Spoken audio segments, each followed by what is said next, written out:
நாள் இனிய நாள் நிகழ்ச்சியிலே உங்களை சந்திப்பதிலே பெருமகிழ்ச்சி அடைகிறேன். உங்கள் ஆத்மார்த்த ஜோதிடர் பேராசிரியர் டாக்டர் நங்கநல்லூர் பஞ்சநாதன். இன்னைக்கு நம்ம பார்க்க போவது மே மாதம் 15ஆம் தேதி 2025ஆம் ஆண்டு பலன்களை பார்க்க போகிறோம். தமிழ் வருடத்தில் இது விசுவாவசு வருடம். இன்னைக்கு வைகாசி மாதம் பிறக்கிறது. வைகாசி மாதம் 1ஆம் நாள் குருவாரம் சொல்லக்கூடிய வியாழக்கிழமை. கிழமைகளில் அற்புதமான கிழமை குருவாரம். இன்னைக்கு கேட்டை நட்சத்திரத்தில் சந்திர பகவான் இன்றைக்கு மத்தியானம் 1:29 வரைக்கும் பயணம் பண்றார். பிறகு தனுசு ராசி மூலம் நட்சத்திரத்தில் நமக்கு அனுக்கிரகம் பண்ண போறார். எனதுமை மேஷராசி என்பர்களே, இந்த நாள் ரொம்ப ரொம்ப மகிழ்ச்சியாக உங்களுக்கு இருக்க போகிறது. கடந்த 2.5 நாட்களாக உங்களுக்கு இருந்த சந்திராஷ்டமம் இன்றைக்கு விலகுகிறது. ஆகவே ராசிக்கு பாக்கியஸ்தானத்திலே சந்திர பகவான் உங்களுக்கு அமர்வது மிகப்பெரிய வெற்றிகளை உங்களுக்கு கொண்டு வந்து கொடுக்க போகிறது. ஒரு தொழில் ரீதியாக நீங்கள் பண்ணக்கூடிய முயற்சிகள் வெற்றி பெறும். வியாபாரத்திலே புதிய ஒப்பந்தங்களில் இன்றைக்கு கையெழுத்திடக்கூடிய யோகம் உருவாகும். திருமணத்திற்கு வரன் தேடியவர்களுக்கு நல்ல வரன் இப்பொழுது கூடி வரும். நல்ல புகழ், பெருமை, கௌரவம் இவைகள் பெருகக்கூடிய நாளாக இருக்கிறது. அண்டை அயலாரோடு உங்களுக்கு இருந்த பிரச்சனைகள், பெண்களுக்கு இன்றைக்கு அந்த பிரச்சனைகள் தீரும்.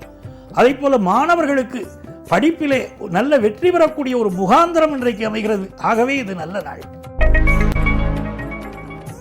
ரிஷபராசி என்பர்களே, ரிஷபராசிக்காரர்களுக்கு இன்றைக்கு ராசிக்கு 8ஆம் இடத்திலே சந்திர பகவான் சென்று கொண்டிருக்கிறார். 8ஆம் இடத்துல சந்திர பகவான் போறாருன்னா நீ கொஞ்சம் வண்டிகளில் போகும்போது, பயணங்கள் பண்ணும்போது ரொம்ப ஜாக்கிரதையாக இருக்கணும். இளைஞர்கள்லாம் இன்னைக்கு ரொம்ப சாகசம் பண்ணக்கூடாது. பைக் ரேஸில் போகிறேன்லாம் இன்னைக்கு நினைச்சுன்னு போகக்கூடாது. டூ வீலரில் போகும்போது ஹெல்மெட் போடாமல் இருக்கக்கூடாது. இன்றைக்கி ரொம்ப கொஞ்சம் கவனமாக இருந்துக்கணும்.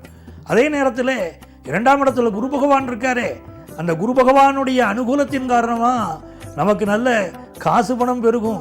உறவுகள் ரொம்ப சப்போர்ட்டாக இருப்பாங்க. நமக்கு யாரெல்லாம் பகைவர்களாக இருந்தாங்களோ அவங்களே நண்பர்களாக மாறக்கூடிய யோகமும் இன்றைக்கி உண்டு. பெண்களை பொறுத்த வரைக்கும் இன்றைக்கி வீட்டு வேலைகள் கொஞ்சம் உங்களுக்கு அதிகமாக இருக்கும். பிள்ளைகளால் கொஞ்சம் வேலைகளும் அதிகமாக இருக்கும். ஆனால் மகிழ்ச்சியாக செய்வீங்க. வியாபாரிகளுக்கு நல்ல லாபம் கிடைக்க போதுங்க. நல்லா இருப்பீங்க. எனதருமை மிதுனராசி என்பர்களே, மிதுனராசிக்காரர்களுக்கு மிக மிக சிறந்த நல்ல நாள். ராசியிலே குரு பகவான் இருப்பது ஒரு நன்மை. தனஸ்தானாதிபதி சந்திர பகவான் 7ஆம் இடத்திலே அமர்ந்திருப்பது ஒரு அதிர்ஷ்டம். அவரை குரு பகவான் பார்ப்பது ஒரு யோகம். ஆகவே இன்றைக்கு மிகச்சிறந்த வெற்றிகளை நீங்கள் பெறப்போகிறீர்கள். பொருளாதார ரீதியாக ஒரு உயர்வான சூழ்நிலை உங்களை தேடி வரப்போகிற ஒரு நல்ல நாள். ஒரு நல்ல நண்பர் கிடைப்பார். நீ நானும் சேர்ந்து ஒரு பிஸ்னஸ் பண்ணலாம்னு சொல்லுவார். அந்த பிஸ்னஸை பண்ணுவீங்க. பெரிய செழிப்பு ஏற்படும். அதே போல வேலை பார்க்கக்கூடிய இடங்களிலே உங்களுக்கு ஏற்பட்ட அவமானங்கள் மறையும். உங்கள் தகுதி குறைவாக உங்களை மதிப்பிட்டவர்கள் இப்பொழுது உங்கள் தகுதியை புரிஞ்சுக்கிடுவாங்க. பெண்களுக்கு நல்ல வேலை வாய்ப்புகள் கிடைக்கக்கூடிய நல்ல நாளாக இந்த நாள் இருக்கிறது. மாணவர்களை பொறுத்தவரை கடல் கடந்து சென்று படிக்கணும்னு நினைக்கிறவங்களுக்கு அந்த வாய்ப்புகள் கூடி வரப்போகிறது. வியாபாரிகளுக்கு நல்ல லாபம் கிடைக்கும் நல்ல நாள். கடகராசி என்பர்களே, கடகராசிக்காரங்களுக்கு 6ஆம் இடத்துல சந்திர பகவான் போயின்னு இருக்கார். ரொம்ப யோகம். அது எந்த வகையில் யோகம் பார்த்தீங்கன்னா, வேலை வாய்ப்பு கிடைக்கிறது. அது ஒரு பெரிய யோகம். சர்வீஸ் செக்டாரில் இருக்கிறவங்களுக்கு நல்ல முன்னேற்றம் வந்து சேரும். அதே நேரத்தில் உடல் நலம் சார்ந்த பிரச்சனைகள் கடகராசிக்காரர்களுக்கு கொஞ்சம் இருந்துக்கிட்டே இருக்கும். அந்த பிரச்சனைகள் தீர்வதற்கு நல்ல மருத்துவ ஆலோசனை கிடைக்கும். அதை பயன்படுத்திக்கிடுங்க. உங்களுக்கு நிறைய செலவுகள் ஆகிக்கிட்டு இருக்கு. செலவை கொஞ்சம் சுருக்கிக்கிடணும். வீடு கட்டக்கூடிய யோகம் இப்பொழுது பெருகுது. உங்களுக்கு படிக்கக்கூடிய மாணவர்களுக்கு கல்வியில் நல்ல அபிவிருத்தி இருக்கும். பெண்கள் தங்களுடைய உடல் நலத்தில் இன்னைக்கு அக்கறை எடுத்துக்கிறது நல்லது. சிம்மராசி என்பர்களே, சிம்மராசிக்காரர்களுக்கு சந்திர பகவான் பூர்வ புண்ணிய ஸ்தானத்தில் இருக்க மிகச்சிறந்த அனுகூலமான நாள். எந்த கிரகம் பூர்வ புண்ணிய ஸ்தானத்தில் இருந்தாலும் அந்த கிரகம் நன்மையை தரும். ஒரு குழந்தை பாக்கியத்தை எதிர்பார்க்குறாங்க அப்படின்னா குழந்தை பாக்கியம் கிடைக்கும். படிப்பில் எனக்கு ஹையர் எஜுகேஷன் படிக்கிற வாய்ப்பு வேணும் கேட்குறவங்களுக்கு ஹையர் எஜுகேஷன் வாய்ப்பு கூடி வரும். எனக்கு வியாபாரத்தில் ஒரு பெரிய லாபத்தை நான் எதிர்பார்க்குறேன், ஒரு ஆர்டருக்காக காத்திருக்கேன் அப்படிங்கிறவங்களுக்கு இந்த ஆர்டர் கைகூடி வரும். உங்கள் பிள்ளைகளால் உங்களுக்கு மனமகிழ்ச்சி வரும். அதாவது வாழ்க்கையுடைய சொர்க்கம் இங்கே தெரியணும்னா நல்ல மனைவி, நல்ல மக்கள், நல்ல கணவர் அமையணும் இல்லையா? நல்ல குடும்பம், பல்கலைக்கழகம். நாங்கள் இன்னைக்கு உங்களுக்கு அப்படி அமைந்து நீங்கள் நிம்மதி பெருமூச்சு விட போகிற ஒரு மகிழ்ச்சிக்குரிய நாளாக இந்த நாள் உங்களுக்கு அமைகிறது. எனதருமை கன்னிராசி என்பர்களே, கன்னிராசிக்காரங்களுக்கு 4ஆம் இடத்துல சந்திரன் இருக்கார். 4ஆம் இடத்துல சந்திரன் போகும்போது குருவும் அவரை பார்க்கிறார். அப்படிங்கும்போது படிக்கிற படிப்பு மிகச்சிறந்த வெற்றியை தரும். சில பேர் படித்து முடிச்சிருப்பாங்க, இன்னும் பட்டம் கிடைச்சிருக்காது, அந்த பட்டம் இப்பொழுது கிடைக்கும். சிலருக்கு படிப்பில் அரியர்ஸ் இருக்கும், அந்த அரியர்ஸ் எல்லாம் கிளியர் பண்ணுற வாய்ப்பு இப்பொழுது உருவாகும். சார் நான் ஒரு சொத்து வாங்கணும்னு நினைக்கிறேன், சொத்து வாங்க முடியுமா அப்படிங்கிறவங்களுக்கு அந்த யோகம் இப்பொழுது கைகூடி வரப்போகுது. அதே மாதிரி ஆஃபீஸில் நல்ல பேர் உங்களுக்கு கிடைக்க போகுது. பிஸ்னஸை பொறுத்த வரைக்கும் புதிய ஒரு வாய்ப்பு உங்களுக்கு வந்து சேரும். அந்த வாய்ப்பை பயன்படுத்துங்க, நல்ல லாபம் வரும். பெண்களுக்கு இது ஒரு வெற்றிகரமான மகிழ்ச்சியான நல்ல நாளாக இருக்க போகிறது. எனது அருமை துலாம் ராசி அன்பர்களே, துலாம் ராசிக்காரங்களுக்கு ராசிக்கு அதிபதியாக இருக்கக்கூடிய சுக்கிர பகவான் 6ஆம் இடத்தில் இருக்கார், குரு பகவான் 9ஆம் இடத்தில் இருக்கார். இது மிகச்சிறந்த யோகம். பெண்களுக்கு நல்ல வேலை வாய்ப்பு கிடைக்கும்.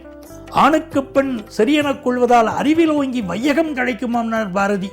அந்த மாதிரி இன்னைக்கு பெண்களுக்கு நல்ல வேலை வாய்ப்பு, கார் ஓட்ட கற்றுக்கிறது, 2 வீலர் ஓட்ட கற்றுக்கிறது அப்படின்னு பெண்கள் இன்றைக்கு எல்லா துறைகளிலும் சிறந்து விளங்கப் போகிறார்கள். 9ஆம் இடத்திலே குரு பகவான் இருப்பதனால் உங்களுக்கு பணப்புழக்கம் மிகச்சிறப்பாக இருக்கும். 3ஆம் இடத்திலே சந்திரன் இருந்து அவரை குரு பார்ப்பதனால் செய்யக்கூடிய முயற்சிகள் வெற்றி பெறும், பயணங்கள் வெற்றி பெறும், நல்ல ஒரு வாழ்க்கை நிம்மதி கிடைக்கும். பெண்களுக்கு இது ஒரு நல்ல நாளாக அமையப் போகிறது. வியாபார பெருமக்கள் புதிய ஒப்பந்தங்களில் இன்னைக்கு கையெழுத்து போடலாம். எனதருமை விருச்சிக ராசி என்பர்களே, விருச்சிக ராசிக்காரங்களுக்கு தனஸ்தானத்தில் சந்திரன், அவரை குரு பார்க்கிறார். அப்போ நல்ல தன லாபம் வந்து சேரும்.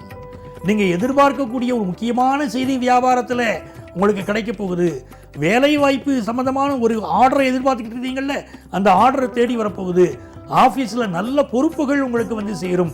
அதை செய்து முடித்து நல்ல பேர் வாங்க போறீங்க. பெண்களை பொறுத்த வரைக்கும் பூர்வ புண்ணிய ஸ்தானத்தில் சுக்கிர பகவான் இருப்பதனால் லட்சுமிகரமான நாள், அதிர்ஷ்டமான நாளாக உங்களுக்கு இந்த நாள் அமைகிறது. எனதருமை தனுசு ராசி என்பர்களே, தனுசு ராசிக்காரங்களுக்கு 4ஆம் இடத்துல சுக்கிரன் உச்சங்க. இந்த நாள் பாருங்க, படிக்கக்கூடிய படிப்பு மிகச்சிறந்த முன்னேற்றங்களை உங்களுக்கு கொண்டு வந்து கொடுக்கும். பெண்கள் வந்து வாகனங்கள் கற்றுக்கொள்ளக்கூடிய ஒரு நாளாக இருக்க போகிறது. அதே போல உங்க பெண்கள் பேர்ல இன்னைக்கு சொத்து வாங்கினால் அந்த குடும்பத்தில் பெரிய லாபம் உண்டாகும் அப்படின்னு இன்னைக்கு இருக்கு. படிக்கக்கூடிய மாணவர்கள், கம்ப்யூட்டர் படிக்கக்கூடிய மாணவர்கள், கிராஃபிக்ஸ் சம்பந்தமாக படிக்கக்கூடிய மாணவர்கள், ஆர்டிஃபிஷியல் இன்டெலிஜென்ஸ் படிக்கக்கூடிய மாணவர்கள், இவர்களுக்கு மிகச்சிறந்த முன்னேற்றம் இப்பொழுது தேடி வரும். புதன் பகவான் இப்பொழுது 5ஆம் இடத்திலே அமர்ந்து கொண்டிருப்பது ஒரு யோகம். ஆகவே வியாபாரம் நமக்கு மிக மிக லாபமாக அமையப் போகிறது. காதல் விஷயங்களில் வெற்றி கிடைக்கப் போகிறது. பிஸ்னஸ் உங்களுக்கு புதிய வாய்ப்புகளை இப்போ உருவாக்கி தரப்போகிறது. ஆகவே இது ஒரு நல்ல நாள். தனுசு ராசிக்காரங்க இந்த மாதிரி நாளை பயன்படுத்திக்கணும். திருமண பொருத்தம் பார்க்கும்போது மட்டும் கவனமாக பார்க்கணும். வெறும் நட்சத்திர பொருத்தத்தை பார்த்துட்டு விட்டுறக்கூடாது. கட்ட பொருத்தம் பார்ப்பது மிக மிக அவசியம். சில பேர் என்ன பண்ணுறாங்கன்னா 10 பொருத்தங்கள் பார்க்கதோ நிப்பாட்டிடுறாங்க. 10 பொருத்தங்கள் பார்ப்பது முக்கியம், அது வேண்டாம்னு நான் சொல்லலை. அது பார்ப்பது மிக முக்கியம். அதோட கட்ட பொருத்தமும் பார்த்தா தான் வாழ்க்கை மிகச்சிறப்பாக அமையும். எனது அருமை மகர ராசி என்பர்களே, மகர ராசிக்காரர்களுக்கு சந்திர பகவான் இன்றைக்கு 12ஆம் இடத்திலே வரப்போவது உங்களுக்கு நல்ல வேலை வாய்ப்பை தரப்போகிறது. சிலருக்கு சேஞ்ச் ஆஃப் ஜாப் இன்னைக்கு இண்டிகேட் பண்ணுறது. அதே நேரத்தில் உடல் நலத்தில் அக்கறை எடுத்துக்கிடணும். ஹெல்த்தில் ஒரு சின்ன ப்ராப்ளம் இருந்தாலும் போய் டாக்டரை போய் பார்த்து மருந்து மாத்திரையை வாங்கிக்கணுமே தவிர நீங்கள் சொந்தமாக மெடிக்கேஷன் எடுக்கக்கூடாது. இது உங்களுக்கு புதிய வேலை வாய்ப்புகளை தரப்போகிறது. எதிர்பார்க்குற கடன் உதவிகள் உங்களுக்கு கிடைக்கப் போகிறது. கணவன் மனைவி உறவிலே இருக்கக்கூடிய சிக்கல்கள் தீரப்போகிறது. வியாபாரம் வளர்ச்சிக்குரியதாக இருக்கும். எனதருமை கும்பராசி என்பர்களே, கும்பராசிக்காரர்களுக்கு கல்வியில் ஒரு பெரிய வளர்ச்சி காத்திருக்கு. நல்ல மாணவர்னு இன்னைக்கு பேர் எடுக்க போறீங்க, அந்த யோகம் இருக்கு. பிசினஸ்ல வந்து உங்க சாதுரியத்தினால பிசினஸ்ல ஜெயிக்க போறீங்க. 3ஆம் இடத்துல புதன் உங்க பேச்சுக்கள்ல ஒரு சர்வ வல்லமையை கொண்டு வந்து கொடுப்பாரு. பிசினஸ்ல பெரிய லாபம் வரும். அதே போல பெண்கள் இன்றைக்கு கணவருக்கு நல்ல வழிகாட்டியாக இருப்பீர்கள். பொதுவாகவே கும்பராசி பெண்கள் கிடைத்தால் ஒரு மந்திரி போல கணவருக்கு ஆலோசனை சொல்வார்கள். அவ்வளவு ஒரு நல்ல சூழ்நிலை இருக்கும். இந்த நாள் வியாபாரத்தில் வளர்ச்சி, கல்வியில முன்னேற்றம், குடும்பத்தில் சந்தோஷம் ரொம்ப சிறப்பாக இருக்க போகிறது. எனது அருமை மீனராசி என்பர்களே, மீனராசிக்காரர்களுக்கு சந்திர பகவான் 10ஆம் இடத்தில் சென்று கொண்டிருக்கிறார். அவரை குரு பகவான் பார்க்கிறார். ஆகவே இது ஒரு அதிர்ஷ்டமான நாளாக இருக்க போகிறது. உங்கள் கல்வியிலே ஒரு பெரிய வளர்ச்சி வரும். குறிப்பாக பள்ளிக்கூட கல்வி படிக்கக்கூடிய மாணவர்களுக்கு ஒரு நல்ல வளர்ச்சி வரும். எதிர்காலத்திலே ஒரு சிறந்த வேலை வாய்ப்பு அமைவதற்கு இன்றைக்கு சூழல்கள் உங்களுக்கு கனிந்து வரும். நல்ல நண்பர்கள் கிடைப்பார்கள். சிலருக்கு வெளிநாடு சென்று வேலை பார்க்கக்கூடிய யோகம் வரும். அந்த எண்ணம் பெருகும். குடும்பத்தில் நிம்மதி பெருகும். சிலருக்கு ஸ்கின் சம்பந்தப்பட்ட அலர்ஜி ப்ராப்ளங்கள் இருக்கலாம்.